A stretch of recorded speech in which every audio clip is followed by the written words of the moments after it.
আমাদের আজকের গন্তব্য দক্ষিণবঙ্গের সোনারচর।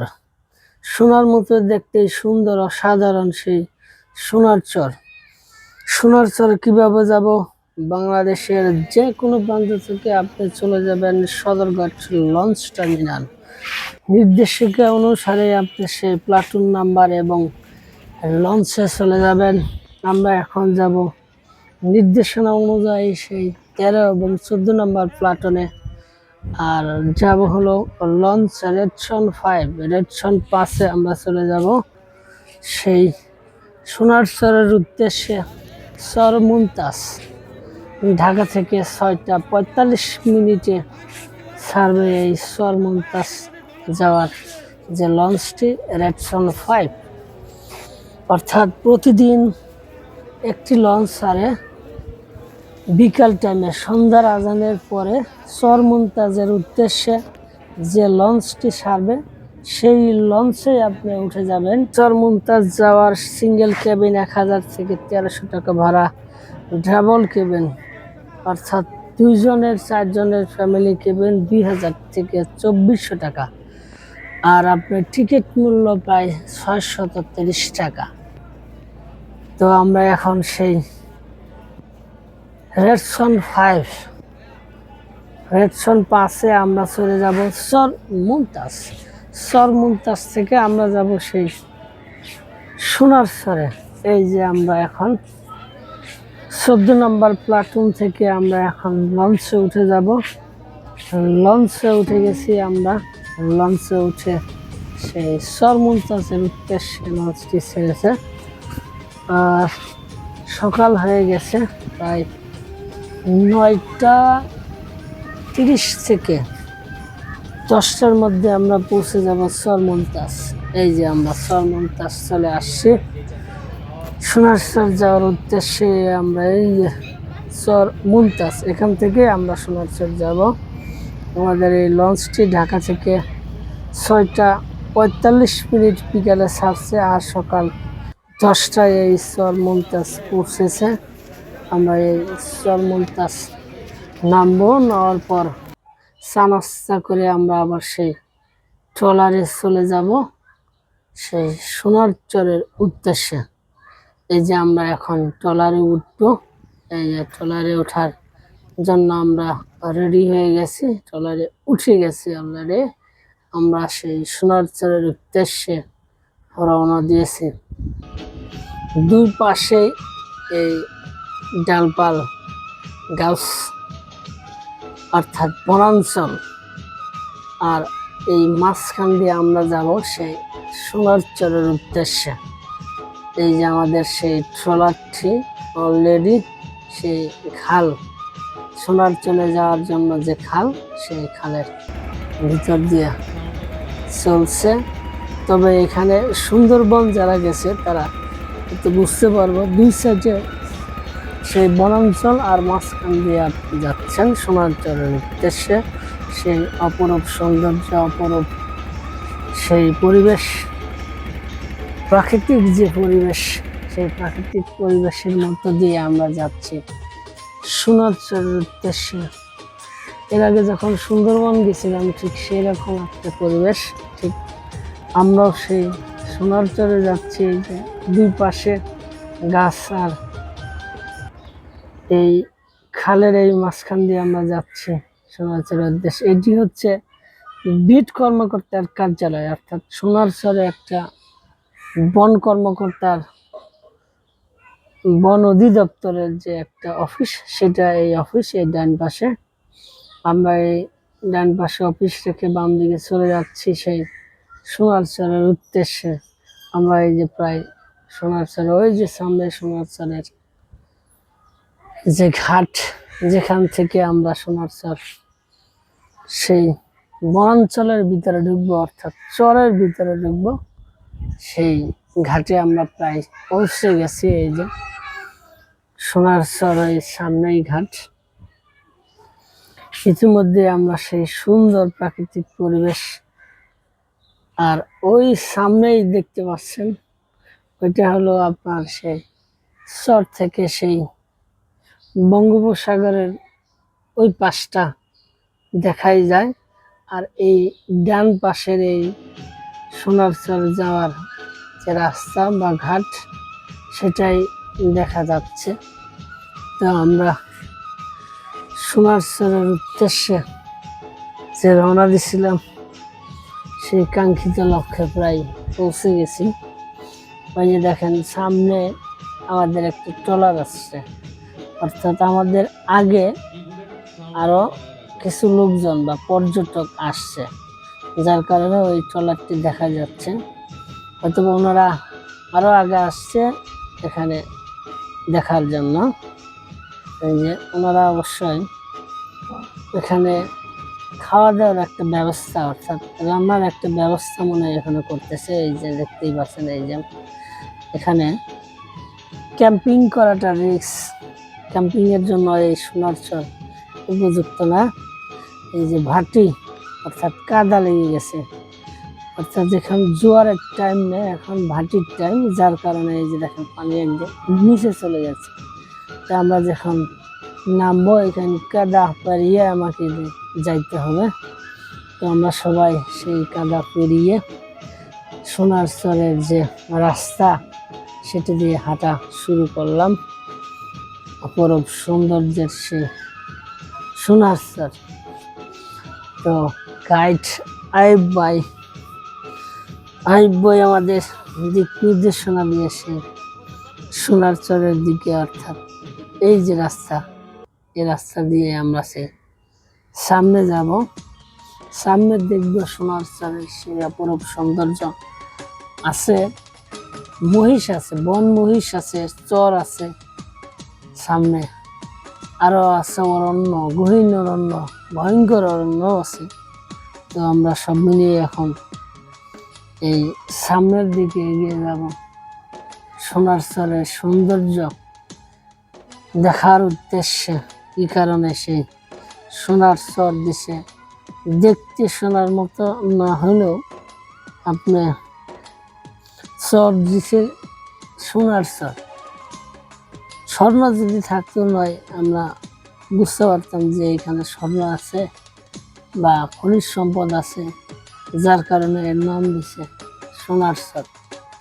কিন্তু তাও না, কি কারণে সোনারচর দিছে আল্লাহ জানে, আর এই লোকগুলা জানে। ওই সামনেই চর আর চর, কাদা আর কাদা, বালির কোনো চিহ্ন নাই এখানে।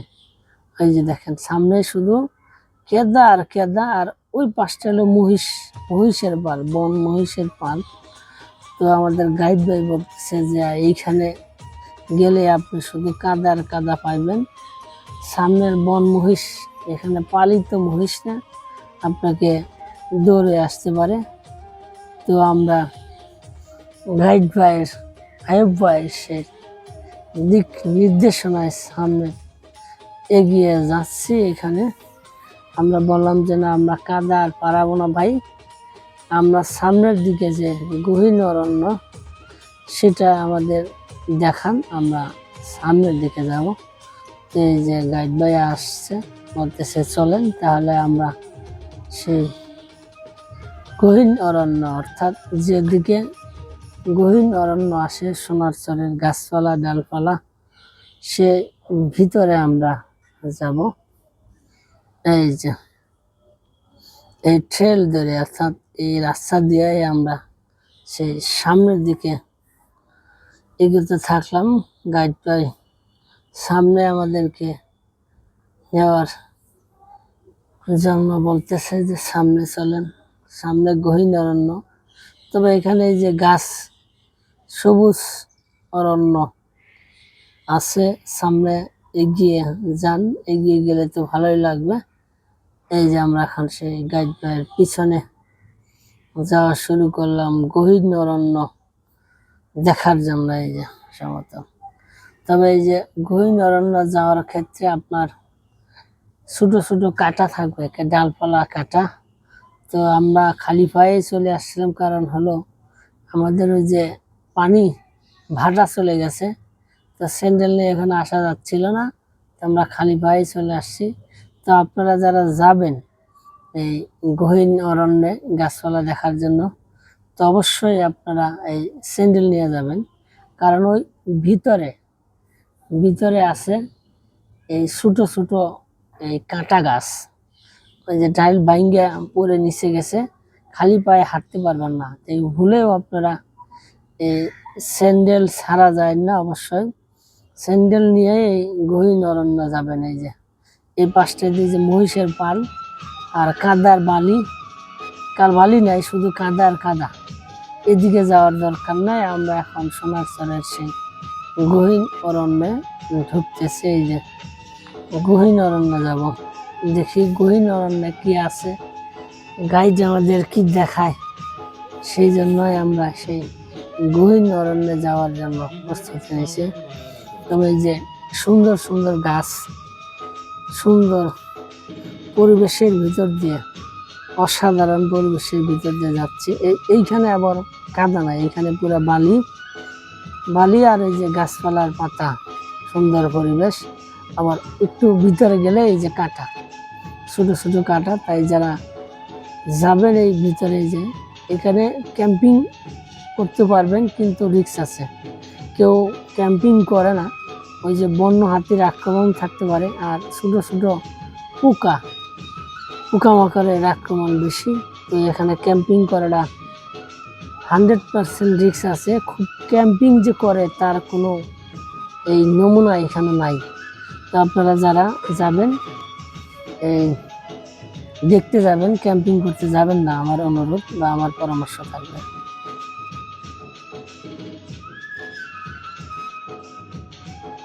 অরণ্যের ভিতর দিয়ে আমরা সামনে যাচ্ছি, দেখি সামনে কি আছে, দেখার কি আছে আমরা দেখব।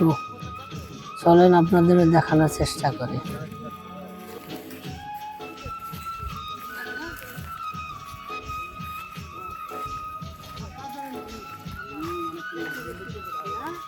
মাত্র গেছে মনে হয়।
টিং টিং টিং টিং, কি হলো রে?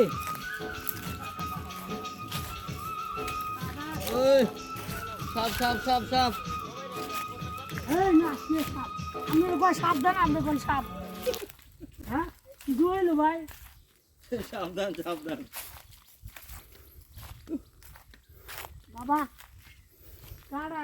এই মহিষের কারণে এই শহরে রাত্রে থাকতে দেয় না। কে মহিষ আক্রমণ করে। মহিষ বলে আক্রমণ করে, এই কারণে এই যে চরে থাকতে দেয়। আয়ুব ভাই চলেন জায়গা, মহিষ আর দেখা হইব না। সোনারচরের মেন আকর্ষণ এই যে ডেঞ্জারাস। ওইগুলি পাড়া দেওয়া যায়, কিন্তু এটা তো পাড়া দেওয়া যায় না, পায়ে ঢুকে গেছিল আজকে। দেখছেন ভাই? ওই যে একটা শিয়াল শিয়াল শিয়াল আছে, শিয়াল। শিয়াল দেখলাম। শিয়াল দেখা গেছে? হ্যাঁ শিয়াল আছে বলে, শিয়াল যেহেতু দেখছি মহিষও দেখে ফেলবো। শিয়াল পাওয়া গেছে।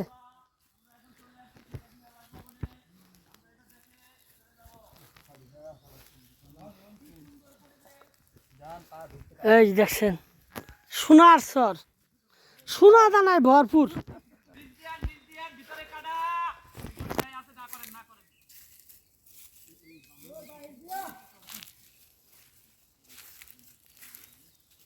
হাত পাও জ্বলতাছে। গহীন অরণ্যের সামনে একটা ছোট বিল্ডিং দেখা যাচ্ছে। তো আমরা যাব সামনে বিল্ডিংটা কি জন্য এবং কেন, আমরা গাইড বাই যিনি আয়ুব ভাই তার কাছে শোনার চেষ্টা করব। আমরা এই যে সামনে যাচ্ছি, ওই বিল্ডিং এর কাছাকাছি যাচ্ছি, দেখি আসলেই ওখানে বিল্ডিংটা যে করছে এটা কি জন্য করছে, আমরা গাইড ভাইয়ের কাছে শুনবো, অবশ্যই আপনাদের জানাবো। জায়গা সোনার চর, যেখানে দাঁড়িয়ে একই স্থানে দাঁড়িয়ে সূর্য অস্ত এবং সূর্য উদয় দুইটি দেখা যায়। অপার সম্ভাবনাময় এই জায়গা 2200 হেক্টর বনায়ন রিজার্ভ ফরেস্ট রয়েছে। আমরা আপনারা দেখতে পাচ্ছেন পাশেই একটি ভবন আছে, সেই ভবন তৎকালীন যিনি শেখ হাসিনা প্রধানমন্ত্রী ছিলেন তখন তার এখানে আসার কথা ছিল। তিনি এখানে আসবেন বলে তার জন্য প্রস্তুত করা হয়েছিল এখানে একটি ভবন এবং প্রায় 2 কিলোমিটার একটি পাকা সড়ক এবং এছাড়াও বিভিন্ন ধরনের রাস্তা, তারপরে টিউবওয়েল করা হয়েছিল। মোটামুটি সে আসার পূর্ব প্রস্তুতিতে যা করা দরকার সেটি এই বনের মধ্যে করেছিল। আচ্ছা, আপনি কি বলতে পারেন যে রাস্তাটা কই গেল?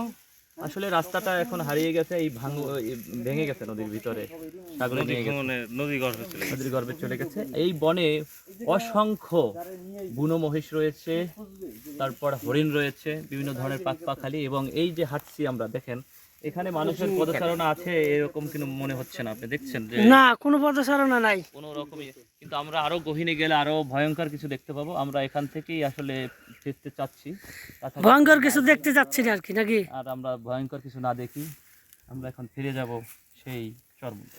ভিতরে গেলে কি হাড়গোড় পাওয়া যাবে? এই সেই এই সেই ভবন, এই সেই ভবন, সেই যেখানে পর্যটনদের জন্য উদ্বোধন করার জন্য আসতে চাইছিল শেখ হাসিনা, সেই একটা ভবন এখানে তৈরি করছিল। সেই ভবনটাই এটা। এটা সোনারচরের ক্যাম্পিং এরিয়া। কেউ চাইলে যদি ক্যাম্পিং করতে চায়, যাদের দুঃসাহস আছে অধিক, এবং গাইড নিয়ে এখানে ক্যাম্পিং করতে পারবেন। তবে এখানে যে যিনি গাইড তিনি বলছে এখানে ক্যাম্পিং করাটা 99% রিস্ক, তাই ক্যাম্পিং না করার জন্য বিশেষভাবে অনুরোধ করা হলো। আমরা এখন সেই সোনারচর ভিজিট শেষে আমাদের গন্তব্য সেই চর মুমতাজ চলে যাব। এই যে আমরা ভিজিট শেষে আমাদের সেই ট্রলারে আবার উঠে গেছি চর মুমতাজ যাওয়ার উদ্দেশ্যে। সোনারচর অসাধারণ সুন্দর, অসাধারণ ইতিহাস, অসাধারণ লাগলো সেই ভিজিট। তো এখন আমরা সেই চর মুমতাজ ঘাটে, ওই যে আমাদের সেই চর মুমতাজ ঘাটে আমাদের সেই লঞ্চ পূর্বী 9 অপেক্ষা করতেছে। 12:45 আমাদের সেই লঞ্চ, 12:45 আমরা সেই ঢাকার উদ্দেশ্যে যাব। কেউ যদি চায় তাহলে আপনি সেই এই চর মুমতাজ থেকে গলাচিপা ট্রলারে যাবেন, ট্রলার থেকে সেই আবার বাসে যেতে পারবেন। তো আপনারা সেই দুটি পথেই যাইতে পারবেন, বাসেও যাইতে পারবেন, ট্রলারে বা লঞ্চেও যাইতে পারবেন। এই যে এটা হলো গলাচিপা সেই ঘাট। এই গলাচিপার এই পাশে গলাচিপা ঘাট বা ফেরিঘাট, আর ওই পাশেই হরিদেশপুর সেই বাস স্ট্যান্ড। ওই পাশে গেলেই আপনি সেই বাস স্ট্যান্ড পেয়ে যাবেন। এই ঘাটটা শুধু পাড়ি দিলেই ওই পাশেই সেই বাস স্ট্যান্ড। তো ধন্যবাদ, ভালো থাকেন, সুস্থ থাকেন, দেখা হবে, কথা হবে আবার নেক্সট কোনো ভিডিওতে। আল্লাহ হাফেজ।